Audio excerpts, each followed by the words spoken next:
Hello and welcome to the Compassionate Men's interview series. Today I am honored to be talking to Marvin Maurer.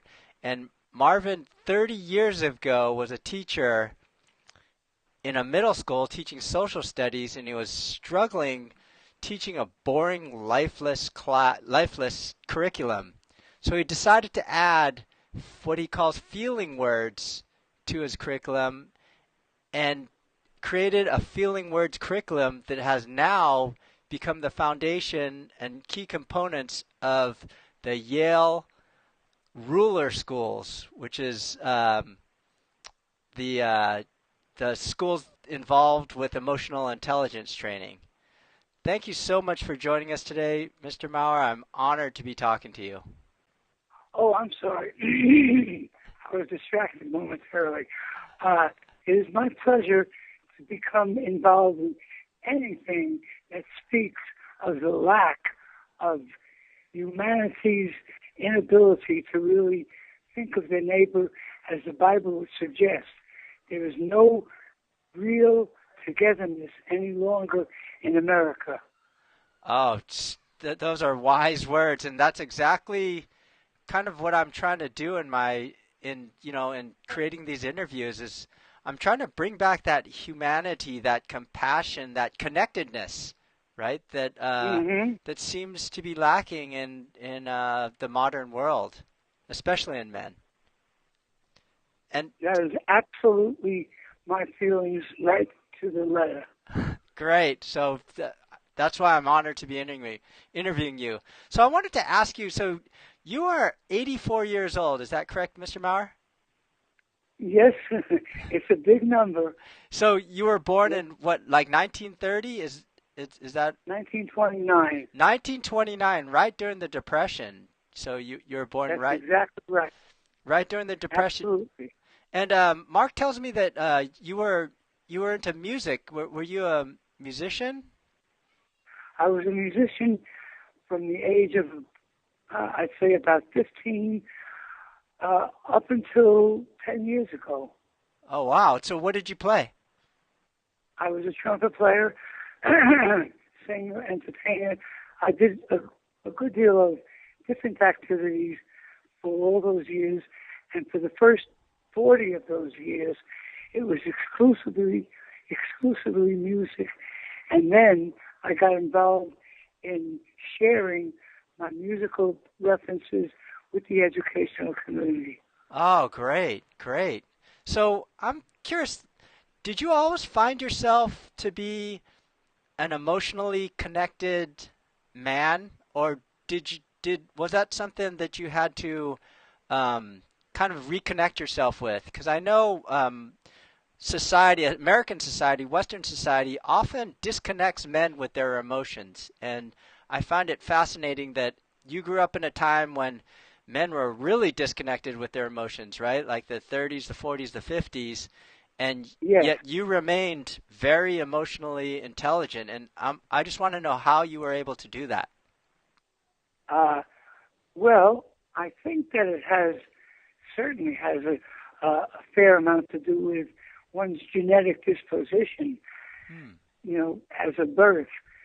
And I believe that it has to do with, just like any other talent, just like any other gift, musical, educational, poetic, there's a tendency to be born with that kind of sensitivity in life. So and it can be introduced, and I am a firm believer that if introduced early enough, it can be a lifetime experience and association. So you would definitely advocate that having that emotional connection, that emotional intelligence, has been beneficial for your life, has improved your life. There is no question. Without that component, a human being is less than half alive. In other words, without the component of emotional connection or connectivity, all you have left is reading, writing, and arithmetic. And that's not enough to have a wholesome life. Wow, yeah, wise words. So I'm wondering if there was ever a point in your life where you were, either like Mark tells me about when he was bullied when he was in middle school, or a lot of us, um, when we're boys, we express our emotions. Maybe we'll cry and we'll be called names, or we'll be told, don't cry, or society tries to like separate us from our emotions, and it tries to just, put us in this little be a man box that requires us Well, not to show emotions. I can tell you that as a sort of general rule of thumb in terms of the students' middle of the road, I'm talking about 11, 12-year-old children, Mm-hmm. and I would say something to them that there's no winner in a fight, whether it be between two people or two nations, that the whole idea is to be able to negotiate, to talk your feelings out and have them understood, but not through a violent means. Mm-hmm. And so a lot of kids would say, yeah, Mr. Moore, but, my father, he told me I got to get the first punch in. Yeah. So I said, I don't want to disagree with you or your father, but I find myself compelled to. So I disagree with what your father said, and I'll be very happy to speak with him. More than happy. I would welcome the being together with him. Wow. Did any of those fathers ever come and confront you about teaching their? Not a 1-minute interview. Yeah. Well, I mean, there seems to be this.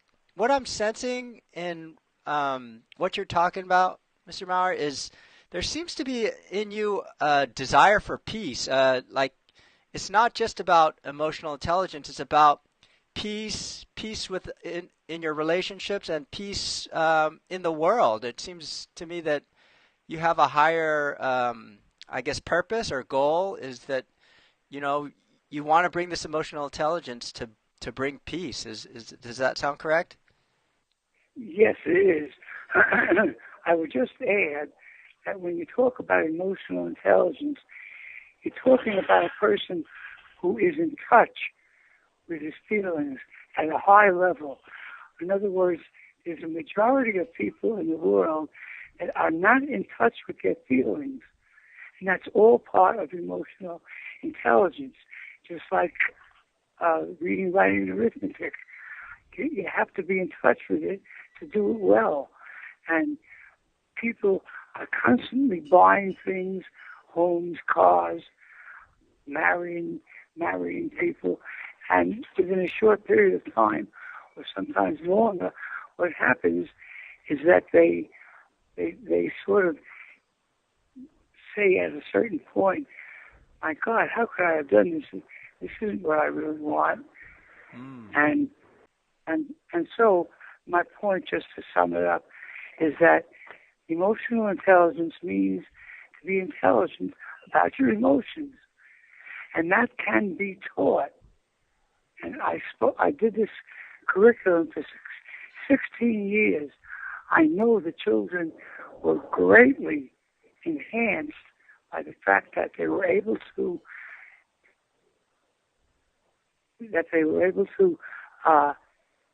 just without even realizing it, add a serious, terribly important facet to their lives, and that is they were able to express their feelings, which makes them a more satisfied person.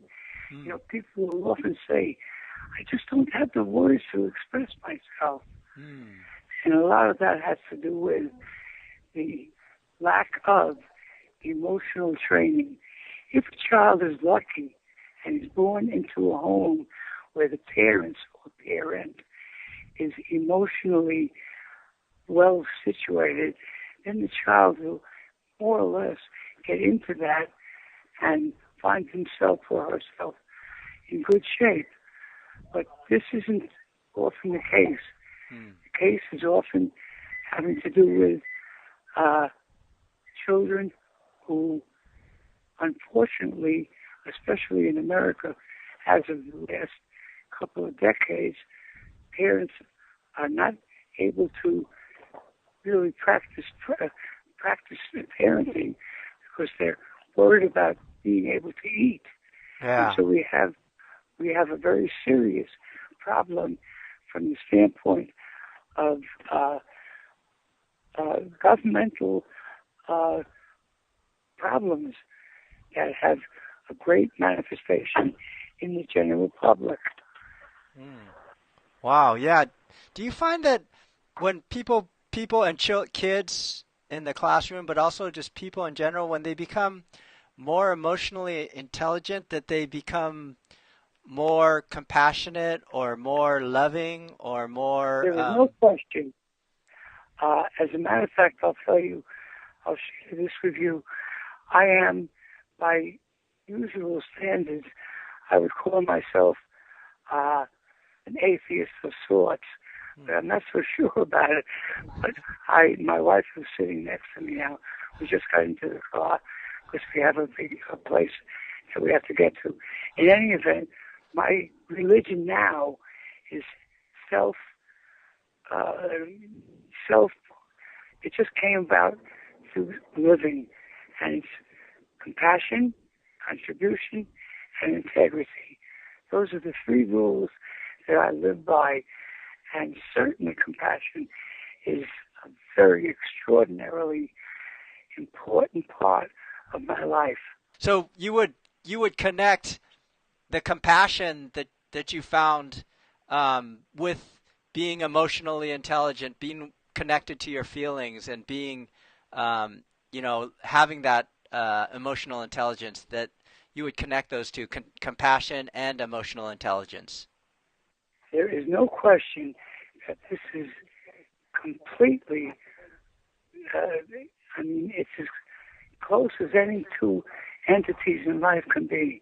There is no intelligence in any area, as far as I'm concerned, without compassion as its companion. Wow, that's a great that's a great statement. Thank you so much. So, you just said you're in your car with your wife. How long have you been Yes. married? Excuse me? How long have you been married? Oh, we've been married 42 years. Wow, congratulations. So, do you find that Thank you. emotional intelligence has helped you with your personal relationship with staying married? Because, in this day and age of divorce, right, it's very rare to see couples stay together for 48 years. So, do you find emotional intelligence helpful in your relationship with your wife? There's no question about it. The only problem sometimes my wife has with me is that I am, without reservation, at the drop of a coin, I'll go and speak for an hour and a half on the subject. Yeah. Well, I thank you for that, and I know you're actually traveling to get to some place you have to go to, and I just want to thank you for continuing to speak with me while you have other obligations. Yes, indeed. So, you lived, Mr. Maurer, you lived through World War II. You lived Say that through again? you lived through World War II, and I was about 12 years old when World War II was hit us. then obviously the Vietnam War, the Korean War, the Vietnam War. Um, I was in the Korean War, not the war itself, but I was in the Army at the time.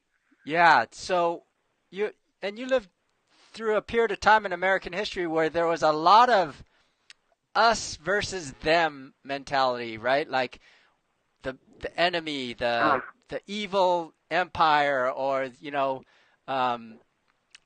also lived through McCarthyism, where you had the evil communist, right? And there was this strong us and versus them mentality. And I'm wondering, how did you navigate that with your emotional intelligence? Did you get caught up in the us versus them mentality, or did you kind of remain peaceful or non-judgmental?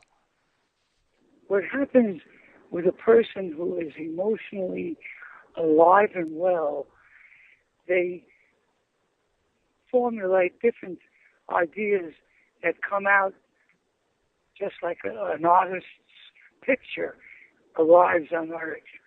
And it's the same thing with emotional intelligence.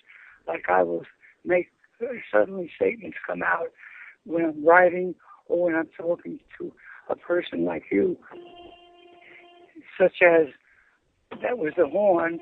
It was a character who went way out of line. Getting back to my point, I will say things like, war is for children, not for adults. And the people who are involved in war, the adults, have something missing if this is what they desire. To give you an example of this, our son, when he's about 48 now, when he was in high school, his dream was to be an astronaut. And so he went out to the Navy. I think it was, he went to a few different, not West Point, but the Naval Navy, Academy. Naval Academy. Naval Academy, right. And they invited him to stay there for a week with the students. And he came back and he said, Dad, I can't do it. So I said, why not? It's the military. You go from there to flying and whatever. And he said, no, I'll do it through the Rachi program. So I said, well, what was the trouble out at the Naval Academy? And he was there for about 10 days. He said, the kids, many of them are the children of officers, and they actually walk around hoping that the wars will last so they can get into them. And he said, I just couldn't live with that kind of idea. He ultimately did go to ROTC, became a lieutenant in the Air Force, and he did 96 missions in the 1900 Gulf War, and not 1900, what am I talking about? 1990, yeah. 1999, whatever. In any event, I would say that our family is prone towards this. I would hope that it was something I said. Yeah, definitely. And I wanted to pick up on that because I know you co-authored a book with Mark Brackett about emotional intelligence for middle school, right? And do you find that is correct. Do you find that middle school is an important age to instill this emotional intelligence? I know you focused a lot of your attention there with your teaching and the book that you wrote with Mark. So I'm wondering, is there something special about middle school where you can catch kids before? Well, I will say this to you. There is something very special. When a child is going through his pubescence, he's very emotional, or she, and they tend to get into a lot of difficulty with their emotions. And so my recommendation is that it starts before then. In other words, the training. Yeah. It's good from kindergarten on. It's really good from 0 on. Yeah. And a lot of us have to, I wasn't trained in emotional intelligence when I went to school, and I'm 48. I'm 48 now. I'm the same age as your son, and I'm finding that I'm having to take a crash course, because I was never taught this, and I'm 48. Yeah, it's kind of scary. By the way, can I ask you, how did you find yourself into a world entitled compassion? That's a great question, Mr. Maurer, and I had to hit rock bottom. I was on the verge of divorce. I was raising my sons, and I wasn't raising them in the way I wanted to raise them. I started spanking them, and I just, I lost my job, and I kind of hit rock bottom, and I kind of looked and I said, what's going on in my life? I've always been really successful, And what it came down to is everything that went wrong in my life I could trace back to a lack of compassion and a lack of empathy. I just, I just was always looking out for Wow. myself. And then when I saw that, it was poisoning my relationships. It was poisoning my role as a father. It was poisoning my career. That was amazing. Yeah, and I just went, and then I started seeing all these men and boys in the world committing very incompassionate acts. And I was like, men need compassion. I needed to learn this compassion. Men need compassion, and that's what I'm going to do. That's what I'm going to devote my life to. I'm going to devote my life to becoming the most compassionate man I can and helping other men cultivate their own compassion. Because, like you said, you can't live a fully human life without it. Absolutely. And I admire your way or your entry into that field. It's remarkable. I assume that you didn't speak to anybody like me at that time, did you? No, no, like I was like I was lost, right? I was just lost. I didn't know what it was, and I just when I looked and I just saw my life crumbling, and I wanted to find out why it was crumbling, and I traced it down, and it just popped into me, that it was a lack of compassion and empathy, and Uh, yeah, it just kind of opened my eyes, and once I opened my eyes, then I started seeing compassionate men, and how rich their lives were, and so I started meeting people like Mark, and hearing about you, and meeting all these other men who I interviewed, and some of them are CEOs of amazing companies. Others are, they're neurosurgeons. Some of them are, like Buddhist monks, and they just live these really rich lives. And I think it's because they had the compassion, right? And then my life was crumbling because I didn't have the compassion. right. Well, you were very, very fortunate because the way you described just momentarily your uh, situation at the beginning would have ordinarily led you into being a very angry, unhappy, very negative individual. Yeah. And so, boy, you certainly made the right choice. Because in a manner of speaking, that's what it boils down to, making the choices that lead one into some form of sobriety. Yeah. Yeah. And we can't make that. I mean, I think you'd agree with this. We can't make that choice intelligently if we're not in touch with our emotions, if we're not in touch with our feelings, if we're not in touch with our heart, I would argue, right? You And got it. and I was You making all got it these right on. I was making all these choices, and I had no contact with my feelings. I was just making them, trying to use my head or whatever, and it wasn't working. And now I see that having this emotional intelligence, having this connection to your heart, having this compassion allows you to make choices that will make your life blossom. And You know you're what's really amazing?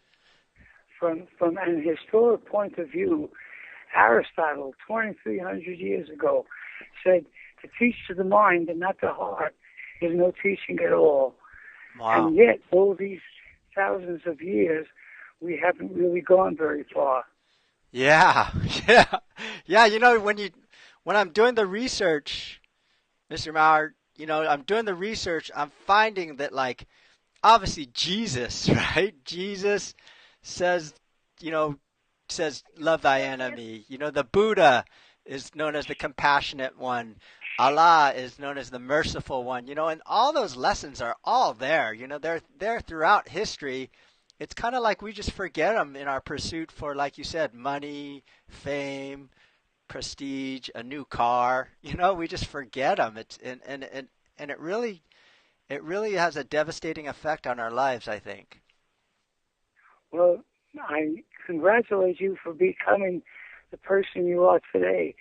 And I look forward to a guy like you going on to more and more of this kind of commitment because we really are at that point when if compassion doesn't become the word of the day, we're not going to do very well.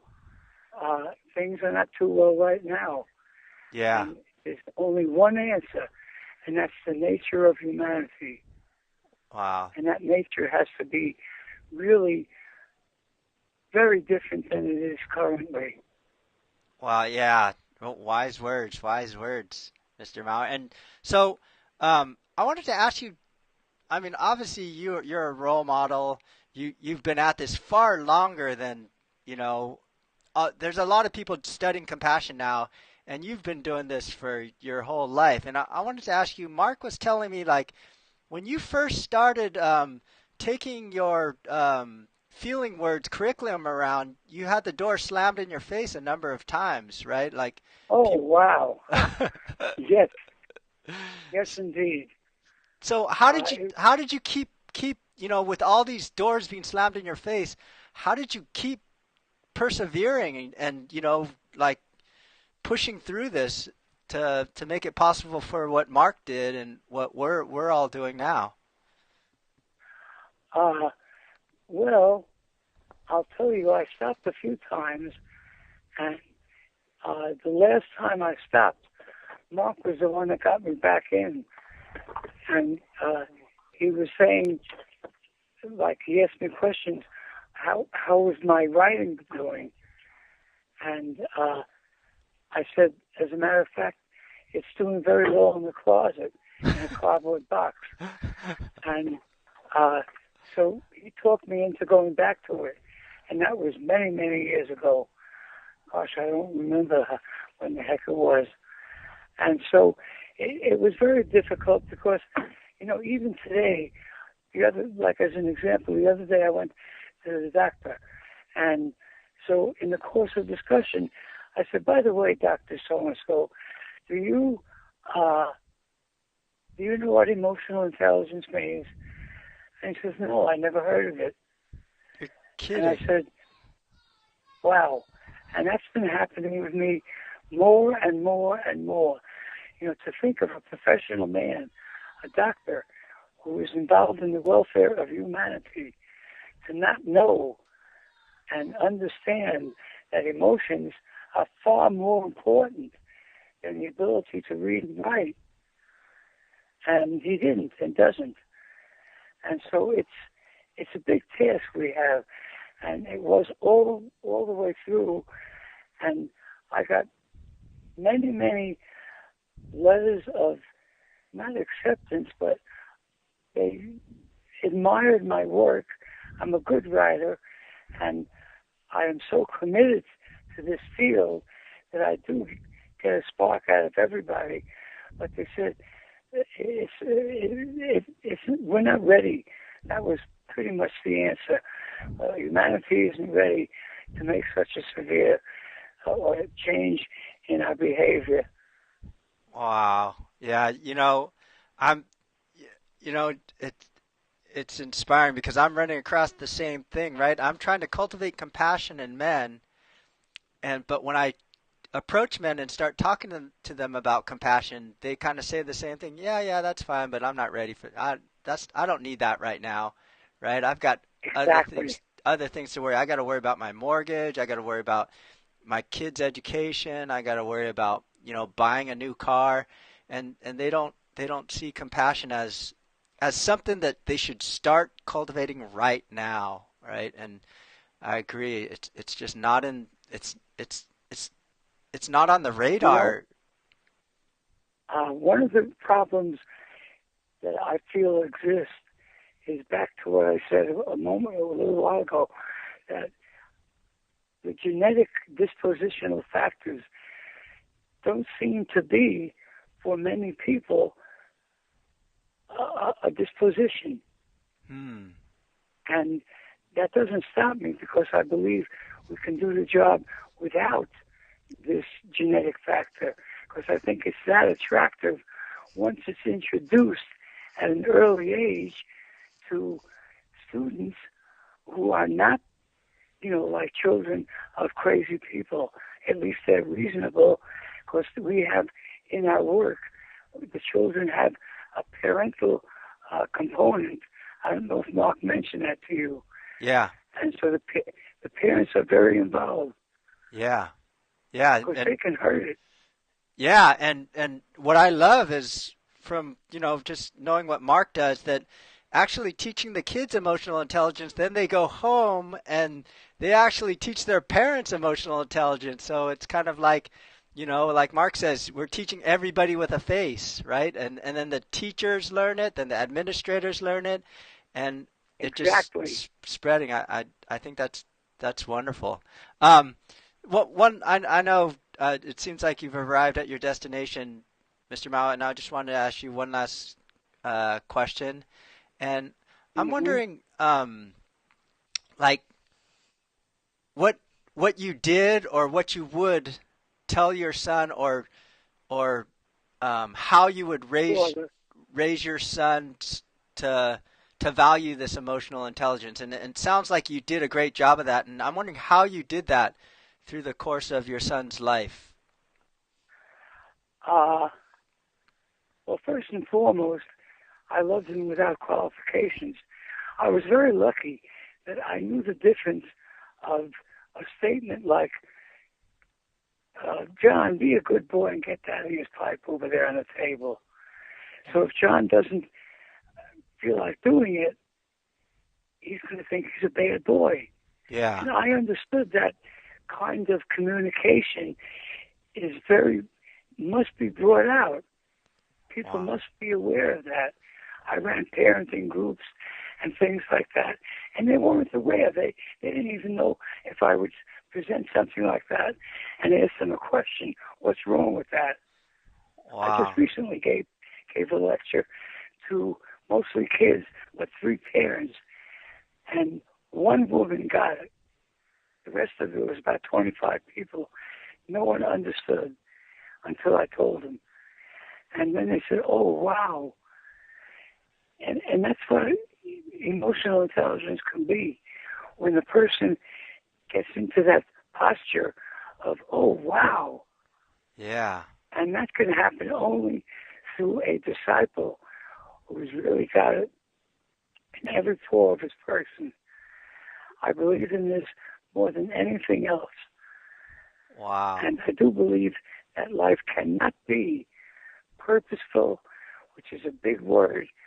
I'm a senior now, and I bump into a lot of seniors, and they all seem, a lot of the ones who are rich enough to just retire, they seem without purpose, Hmm. and they don't feel purpose. And it's like I used to say in lectures, and still do, that when the child gets 100 on his math test, you don't say, Mommy loves you for being so good in school. No, Mommy respects you for having gotten 100. Mommy loves you because of you. Wow. that, And those that, things can be taught. those are wise words right there, Mr. Maurer. Like, yeah, like to love your kids unconditionally. At the same, respect them for doing well in school, and you might have to guide them when they, do something that's hurtful to others or something, but love them unconditionally. And Exactly. I can't think of better advice. Mr. Maurer, I just want to thank you. I want to thank you for obviously taking the time to do this interview, but I want to thank you for all the years that you Hold on one have been. second. Oh, go ahead. Yeah. I'm sorry, I'm back. Okay. My wife just went home. Yes, That, it has been my pleasure indeed.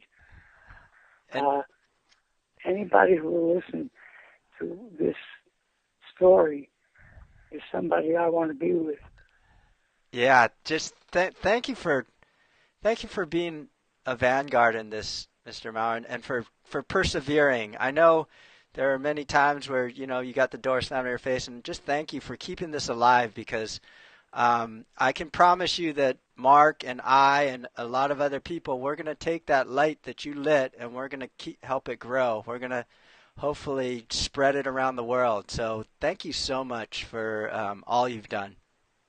It is absolutely my pleasure to have met you over the phone. It would be terrific one day if we could meet in person, because you're my kind of guy.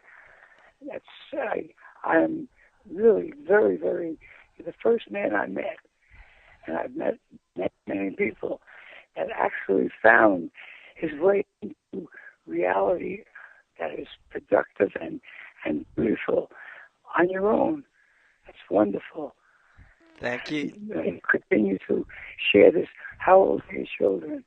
I have a 4-year-old and a 6-year-old, so they're young. Oh, God bless. Yeah. That's a great age. Yeah. And continue to just be in love with love. Oh, what great word standing on. Be in love with love. Mr. Maurer, thank you so much. And yeah, I too, I look forward to meeting you in person. Maybe one day me, you, and Mark all sit down and have a lunch or a dinner or something, and just. It is a pleasure that I would welcome 100%. Have a great day, Mr. Maurer. I'll talk to you soon. Thank you so much. It's a great pleasure. Bye-bye. Bye.